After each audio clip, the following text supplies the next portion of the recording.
How did the Vietnam War lead to the 26th Amendment? Imagine fighting in a war and not having a say in the decisions that send you into battle.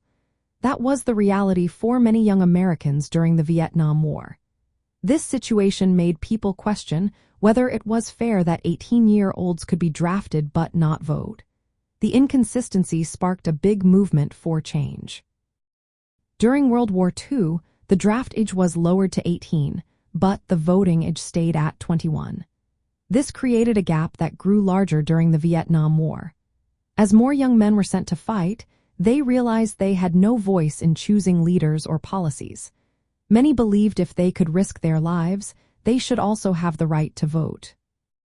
Protests and student activism grew across the country.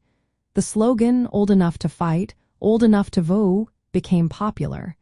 Young people demanded that their rights be recognized and that the voting age be lowered.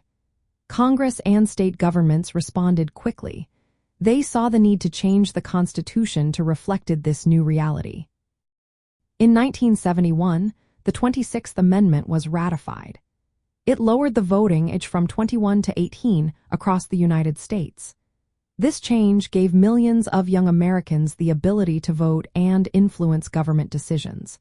It also meant they could participate in choosing leaders who made decisions about military service and national policies. This amendment is a clear example of how activism and civic engagement can lead to constitutional change. It shows that if you are old enough to serve in the military, you should also be old enough to vote. The 26th Amendment protects the right to vote once you reach the age of 18. It aligns voting rights with civic responsibilities and recognizes the importance of young people's voices in democracy.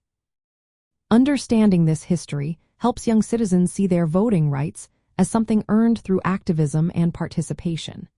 It reminds everyone that voting is a way to have a say in the laws and policies that affect their lives, especially when it comes to military service. The 26th Amendment remains a vital part of American democracy, encouraging younger generations to get involved and make their voices heard.